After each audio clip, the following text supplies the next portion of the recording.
खबर है झारखंड से। नहाय खाए के साथ छठ शुरू, खरना की तैयारी में जुटी व्रती। 21 को होगा समापन। लोक आस्था का महापर्व छठ बुधवार से नहाय खाए के साथ शुरू हो गया है। छठ महापर्व में नहाय खाए का खास महत्व होता है। व्रतियों ने शुद्धता पूर्वक स्नान कर सात्विक भोजन के साथ ही ठेकुआ के लिए गेहूं को धोकर उसे सुखाने में जुट गई है।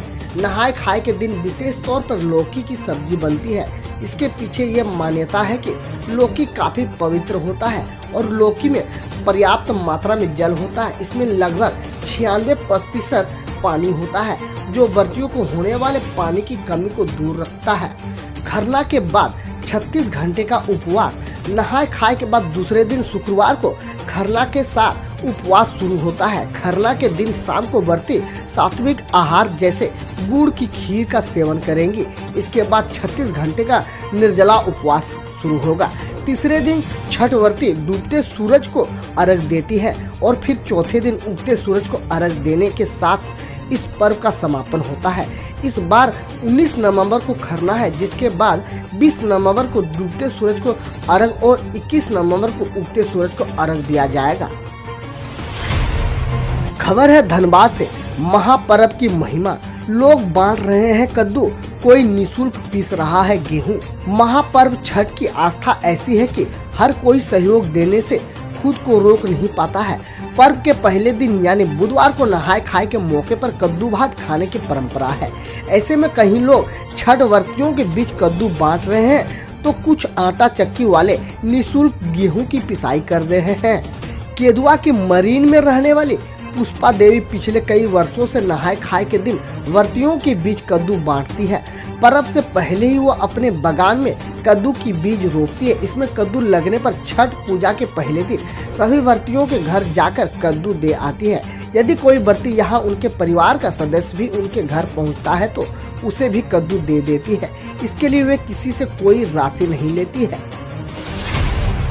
छठ पूजा की तैयारी में जुटा प्रशासन। घाट पर 50 मजिस्ट्रेट समेत 1000 पुलिसकर्मी की होगी तैनाती। ड्रोन से रखी जाएगी नजर। छठ की गाइडलाइंस जारी होने के बाद प्रशासन भी अपनी तैयारी में जुट गया है। घाट पर सोशल डिस्टेंसिंग और मास्क के प्रयोग का अनिवार्य करने के लिए पर्याप्त संख्या में छठ घाट पर दंडाधिकारी और सुरक्षा कर्मी की तैनाती की जाएगी। ड्यूटी पर तैनात अधिकारियों की सूची लगभग तैयारी कर ली गई है। इसके मुताबिक छठ के दौरान पूरे शहर में 100 magistrate, 5 zonal magistrate, 5 zonal inspector समेत 1000 पुलिसकर्मियों की तैनाती होगी। सीसीटीवी कैमरे भी लगाए जाएंगे। इसके अलावा सादे लिबास में पुलिसकर्मियों की तैनाती की जाएगी। छठ घाटों पर सीसीटीवी कैमरे भी लगाए जाएंगे। वहीं ड्रोन कैमरे से भी निगरानी की जाएगी। छठ घाट पर हादसा से बचाव के लिए रबर ट्यूब और रस्सी से घेराव भी किया जाएगा। कांके बाड़ा तालाब और धुरवा 3 घाटों पर एनडीआरएफ की टीम की तैनाती की जाएगी। पूरे शहर में बाइक दस्ते भ्रमणशील रहेंगे ताकि बंद घरों में चोरी की घटनाएं घटित न हो। सभी डीएसपी थानेदार अपने इलाके के छठ घाट पर विशेष चौकसी बरतेंगे। खबर है धनबाद के बागमारा से। कोयला हड़ताल को लेकर कतरास के श्रमिक संगठन ने कसी कमर। तो आइए जानते हैं मामला को गंभीरता से। कोयला उद्योग में 26 नवंबर को आहूत हड़ताल को सफल बनाने के लिए ब्लॉक 2 तथा बरोरा क्षेत्र के श्रमिक संगठन ने मोर्चाबंदी शुरू कर दी थी। बुधवार दोपहर दोनों क्षेत्र में श्रमिक संगठनों ने नेताओं के डुमरा गेस्ट हाउस में बैठक हुई। इसमें केंद्र सरकार के मजदूर, उद्योग, किसान और श्रम कानून विरोधी नीति के खिलाफ हड़ताल को सफल बनाने को लेकर रणनीति तय की गई।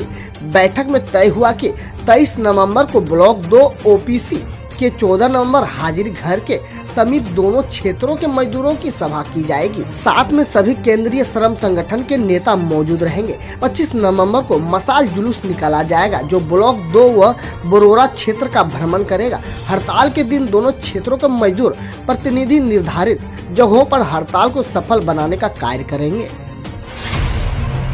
जिले के सरकारी स्कूल के बच्चों की किताब पर खर्च होंगे 7 करोड़। परिषद ने बजट आवंटित किया। जिले के सरकारी स्कूल के छात्र छात्राओं के ड्रेस पर 11 करोड़ 36 लाख रुपए खर्च किए जाएंगे। सत्र 2020-21 के लिए समग्र शिक्षा अभियान के तहत झारखंड शिक्षा परियोजना परिषद ने बजट आवंटित कर दिया है। धनबाद जिले के सरकारी स्कूल में स्कूल के विकास, छात्रों व शिक्षकों से संबंधित विभिन्न योजनाओं पर 113 करोड़ खर्च किए जाएंगे। झारखंड शिक्षा परियोजना परिषद ने चालू वित्तीय वर्ष के लिए बजट जारी किया है। ड्रेस के बाद छात्र छात्राओं को मिलने वाले निःशुल्क किताब 6.89 करोड़ रुपए निर्धारित है। इस राशि में सबसे अधिक पारा शिक्षकों के मानदेय पर खर्च किया जाएगा। इसके लिए 62 करोड़ का बजट रखा गया है। वहीं समर्थ विद्यालय के बेहतर संचालक के लिए 45 लाख रुपए का बजट तैयार किया गया है। आर्थिक रूप से कमजोर छात्र छात्राओं की पढ़ाई के लिए 1.31 करोड़ रुपए, स्कूल के अनुदान पर 5.92 करोड़ रुपए, कस्तूरबा स्कूल के संचालक पर 5.70 करोड़ रुपए के खर्च होंगे। वैसे पारा शिक्षकों का मानदेय परियोजना के स्तर पर सीधे भेजा जाता है। बजट में मंजूरी मिलने के बाद अन्य योजनाओं में भी अब तेजी आएगी।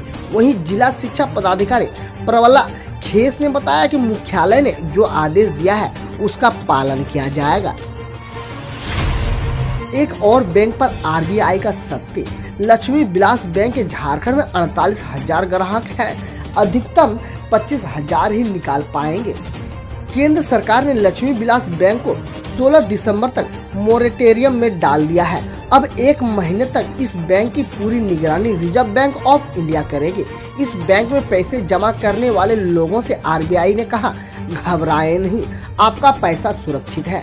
आरबीआई ने लक्ष्मी विलास बैंक में पैसे जमा करने वाले लोगों से किसी भी तरह का पैनिक क्रिएट करने से बचने को कह रहा है। आरबीआई ने कहा, सभी जमाकर्ताओं के हितों की रक्षा की जाएगी, किसी का पैसा नहीं डूबेगा। अब लक्ष्मी विलास बैंक के डिपोजिटर मोरेटोरियम लागू होने से आरबीआई के मंजूरी के बिना 25,000 रुपये से अधिक नहीं निकाल पाएंगे। झारखंड में लक्ष्मी विलास बैंक की 4 शाखाएं हैं। इसमें से रांची में 2 और जमशेदपुर में 1 शाखा। कुल 74,590 खाता धारक हैं, जिनमें से करीब 22,000 खाता धारक रांची के 2 शाखाओं में कुछ खास कामों जैसे कि इलाज, उच्च शिक्षा के लिए फीस जमा करने और शादी आदि के लिए जमाकर्ता रिजर्व बैंक की अनुमति से 25,000 रुपये से अधिक की निकासी कर सकेंगे।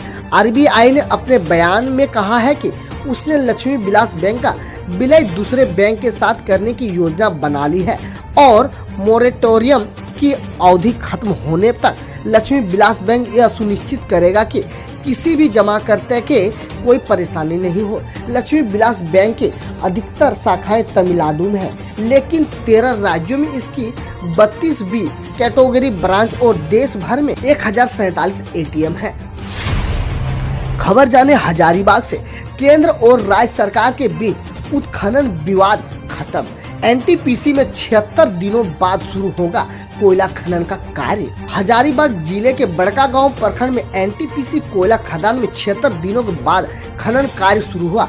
उत्खनन कार्य 2 दिसंबर 2020 से बंद था। कल बुधवार को कोयला खनन का कार्य उपायुक्त Aditya Kumar Anand, SP Kartik, SDPO Vidyabhushan, NTPC के ईडी प्रशांत कश्यप व त्रिवेणी सैनिक प्राइवेट लिमिटेड के ए सुब्रमण्यम की उपस्थिति में शांतिपूर्वक शुरू किया गया। एनटीपीसी के ईडी प्रशांत कश्यप ने बताया कि चिरुडी बरवाडी माइन से प्रतिदिन 35,000 टन कोयला का उत्खनन होता है। 76 दिनों में 26,60,000 टन कोयला का उत्खनन नहीं हो सका। अब विधिवत रूप से उत्खनन कार्य शुरू हो गया है। 2 दिनों के अंदर माइंस में लक्ष्य के अनुसार 35,000 टन उत्पादन शुरू हो जाएगा। रेल यात्रियों को सफर में होगी आसानी। गोरखपुर हटिया के बीच चलेगी पूजा स्पेशल ट्रेन।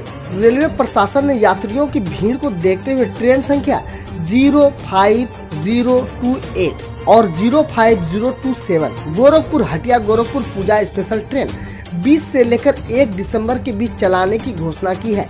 ट्रेन अप व डाउन में कुल 11 ट्रिप चलाई जाएगी। आपको बता दें कि 20 नवंबर को महापर्व छठ का पहला अर्घ है। रेलवे सूत्रों के माने तो अब इस ट्रेन का परिचालन नियमित कर दिया जाएगा। इस ट्रेन में SLR के 2 कोच, सामान्य श्रेणी के 9 कोच, द्वितीय श्रेणी स्लीपर के 4 कोच, वातानुकूलित 3 टियर के 2 कोच सहित कुल 17 कोच होंगे। छात्रवृत्ति घोटाले की होगी सीआईडी जांच, झारखंड अनुसूचित जाति आयोग ने की मांग। ब्यौरा अल्पसंख्यक छात्रों के छात्रवृत्ति घोटाले की जांच राज्य का अपराध अनुसंधान विभाग कर सकता है। सीआईडी ने इस मामले से जुड़े विभिन्न पहलुओं की जानकारी धनबाद पुलिस से तलब की है। दूसरी तरफ झारखंड अनुसूचित जाति आयोग ने भी इस मामले में पुलिसिया कार्रवाई का ब्यौरा मांगा है। अल्पसंख्यक छात्रों के नाम पर कल्याण विभाग से मिली भगत कर पूरे राज्य में बड़े पैमाने पर छात्रवृत्ति राशि का गबन किया है। धनबाद जिले प्रशासन की जांच में केवल धनबाद जिले में 9.99 करोड़ रुपए की घोटाला का अनुमान लगाया गया है। इस मामले को लेकर धनबाद जिला के 29 थाने में 89 मामले दर्ज कराए गए हैं। सभी मामला जिला प्रशासन की तरफ से दर्ज की गई है। खबर है रांची से। दिन दहाड़े पिस्टल दिखाकर वकील को धमका रहे थे 2 युवक, हथियार के साथ हुए गिरफ्तार। झारखंड की राजधानी रांची में 2 युवक को पुलिस पिस्टल व कारतूस के साथ गिरफ्तार किया है। दोनों युवक दिन दहाड़े एक वकील को पिस्टल की नोक पर धमकी दे रहे थे। स्थानीय लोगों ने उन्हें पकड़ लिया और पिटाई करने के बाद पुलिस के हवाले कर दिया। गिरफ्तार युवक के नाम दुर्गेश और वीर गिरिधर है।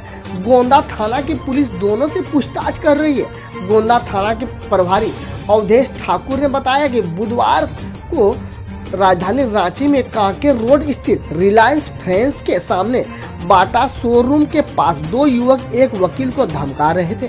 दुर्गेश और वीर गिरिधर जिस समय कांके निवासी वकील प्रकाश झा को धमका रहे थे, स्थानीय लोग ने उन्हें धर दबोचा और पुलिस को सूचित किया। अब खबर देश विदेश और देश की विभिन्न योजनाओं से। जो बिडेन ने भारत को लेकर दिया बड़ा बयान, पीएम मोदी को लेकर कही बड़ी बातें।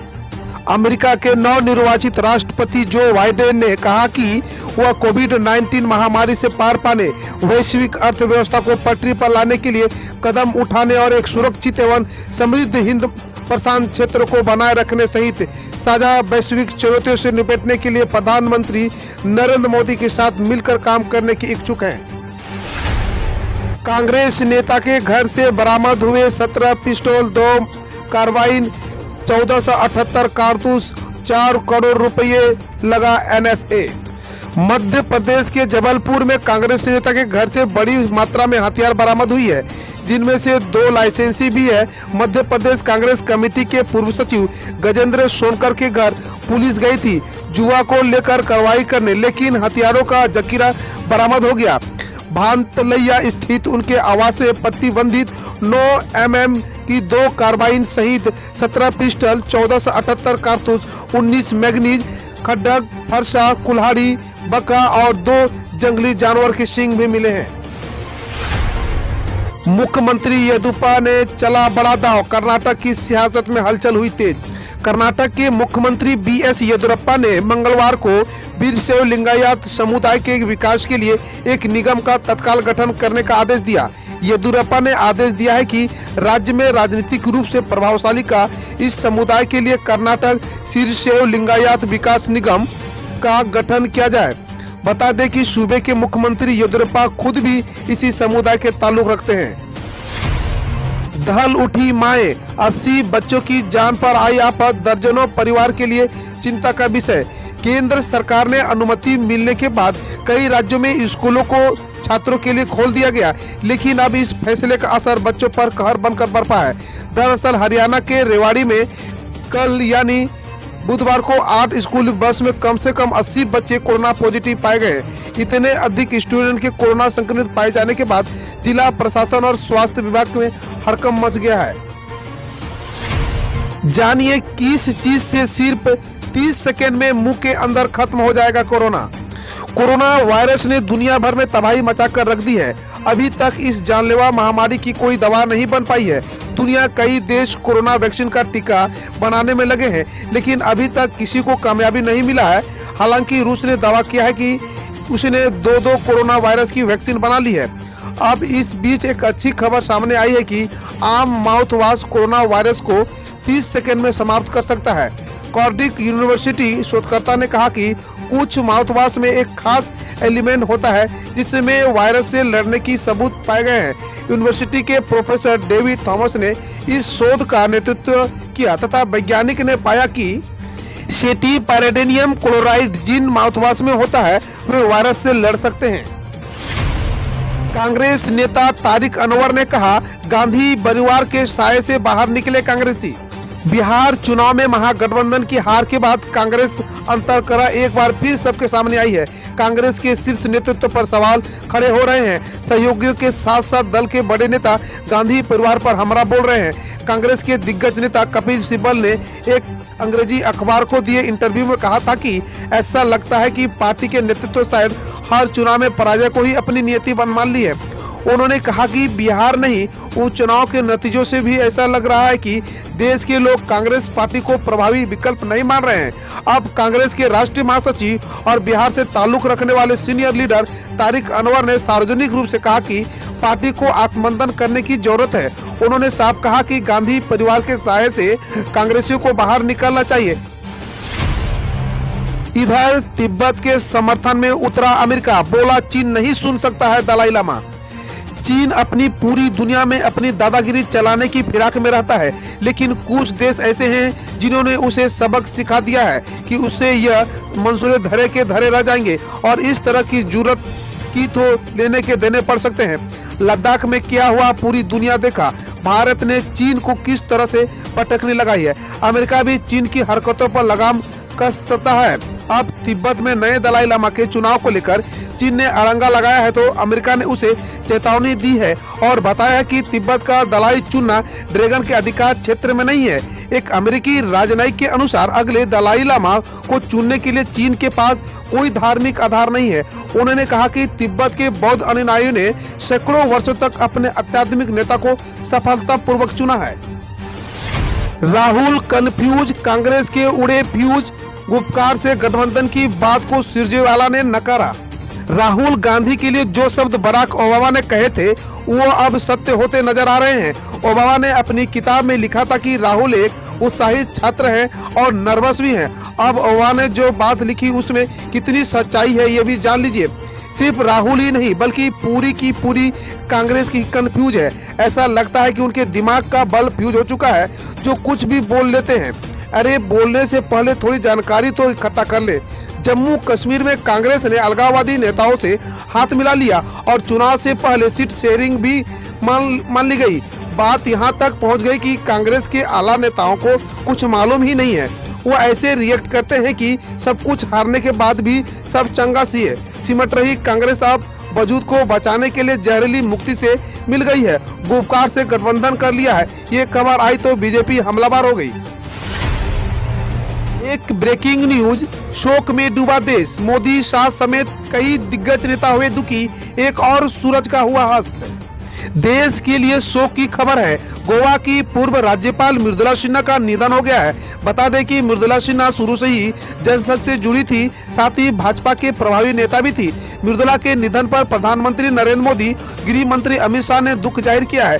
पूरे देश में शोक की लहर है। प्रधानमंत्री नरेंद्र मोदी ने शोक व्यक्त करते हुए कहा कि मृदुला सिन्हा जी हमेशा जनसेवा को लेकर अपने प्रयासों के लिए याद की जाएगी। उनके निधन से दुखी हूँ। उनके परिवार और प्रशंसकों के साथ मेरी संवेदनाएं हैं। पश्चिम बंगाल में फिर टीएमसी के गुंडों ने की बीजेपी कार्यकर्ताओं की पीट कर हत्या। अब तक 90 कार्यकर्ताओं की कर दी है हत्या। पश्चिम बंगाल की भूमि बीजेपी कार्यकर्ताओं को खून से लाल होती जा रही है। फिर कुछ बिहार जिले के तूफानगंज में एक बीजेपी कार्यकर्ताओं की हत्या करने का मामला सामने आया है। टीएमसी के गुंडों ने बीजेपी के पोलिंग बूथ स्तर के सचिव कालाचंद कर्मकार की पीट कर हत्या कर दी है। घटना के बाद पूरे इलाके में तनाव है और बड़ी संख्या में पुलिसकर्मियों की तैनाती की गई है। पुलिस ने इस मामले में एक आरोपी को गिरफ्तार भी कर लिया है। प्रधानमंत्री नरेंद्र मोदी और लग्जमबर्ग के पीएम जेवियर बेटटेल के बीच आज हो सकती है वर्चुअल शिखर सम्मेलन। प्रधानमंत्री नरेंद्र मोदी और लग्जमबर्ग के प्रधानमंत्री जेवियर बेटटेल के बीच आज एक वर्चुअल शिखर सम्मेलन का आयोजित किया जाएगा। यह पिछले 2 दशकों में भारत और लग्जमबर्ग के बीच पहली शिखर बैठक होगी। इसमें दोनों देश के नेता दुनिया में कोविड के बाद के हालात, भारत लग्जमबर्ग सहयोग को मजबूत करने सहित द्विपक्षीय संबंधों की विभिन्न पहलुओं पर चर्चा करेंगे। वे पारस्परिक हित के अंतर्राष्ट्रीय और वैश्विक मुद्दों पर भी विचार का आदान प्रदान करेंगे। मोदी सरकार पर हमलावर हुए राहुल गांधी को पड़ा उल्टा, ट्विटर पर लोगों ने जमकर लताड़ा। कांग्रेस नेता राहुल गांधी जब भी मुंह खोलते हैं मोदी सरकार के खिलाफ जहर उगलते हैं। बुधवार को राहुल गांधी ने जीडीपी और महंगाई को लेकर एक बार फिर मोदी सरकार पर हमला बोला। राहुल ने ट्वीट किया, बैंक मुसीबत में है और जीडीपी भी, महंगाई इतनी ज्यादा कभी नहीं थी, न ही बेरोजगारी, जनता का मनोबल टूट रहा है, सामाजिक न्याय प्रतिदिन कुचला जा रहा है, विकास है या विनाश। अब खबर खेल जगत से। अगले साल यानी 2021 में बिना रुके लगातार 12 महीने तक क्रिकेट खेलेगी टीम इंडिया। एक पल का भी नहीं मिलेगा आराम। कोरोना वायरस के कारण क्रिकेट के लिहाज से 2020 सीजन पूरा बर्बाद हो गया। कई टूर्नामेंट और सीरीज को स्थगित कर दिया गया। हालांकि अब क्रिकेट की वापसी तो हो गई है, मगर इसके लिए कई महीनों का इंतजार करना पड़ा। 2020 का सीजन कोरोना से प्रभावित होने के कारण भारतीय क्रिकेट टीम के लिए अब आने वाला सीजन बहुत व्यस्त रहने वाला है। टीम अगले साल पूरे 12 महीने क्रिकेट में बिजी रहेगी। 2021 में टीम इंडिया को एक महीना भी आराम के लिए नहीं मिल पाएगा समय। सोना चांदी की कीमतों में आई गिरावट, जाने क्यों आई कमी और नए भाव। भारतीय बाजारों में सोना की कीमतों में कल गिरावट दर्ज की गई। दिल्ली सरफरा बाजार में बुधवार को सोने की कीमतों में 357 रुपये प्रति 10 ग्राम की कमी आई। वहीं चांदी के दाम में भी कमी देखी गई। 1 किलोग्राम चांदी के दाम में 532 रुपये की गिरावट आई है। इससे पहले मंगलवार को दिल्ली सरफरा बाजार में सोना 50,610 रुपये प्रति 10 ग्राम पर बंद हुआ था। चांदी मंगलवार को 63,171 रुपये प्रति किलो पर थी। किसानों को अगले महीने मिलेंगे 2,000 रुपये की किस्त। प्रधानमंत्री किसान सम्मान निधि योजना की 7वीं किस्त अगले महीने किसान के बैंकों में ट्रांसफर की जा सकती है। पीएम मोदी की इस योजना से लाखों किसानों को फायदा पहुंच रहा है। अब तक इस स्कीम की 6 किस्तें किसानों के खातों में ट्रांसफर हो चुकी है। उम्मीद की जा रही है कि 7वीं किस्त 2,000 रुपये दिसंबर 2020 के पहले हफ्ते में किसानों के खाते में डाले जा सकते हैं। हम रोज ऐसे ही न्यूज लाते रहेंगे, तो यदि आपने अभी तक क्लीन न्यूज को सब्सक्राइब नहीं किया है तो पहले फटाफट सब्सक्राइब कर लें, साथ ही बेल आइकन को दबा दें ताकि कोई अपडेट मिस ना हो।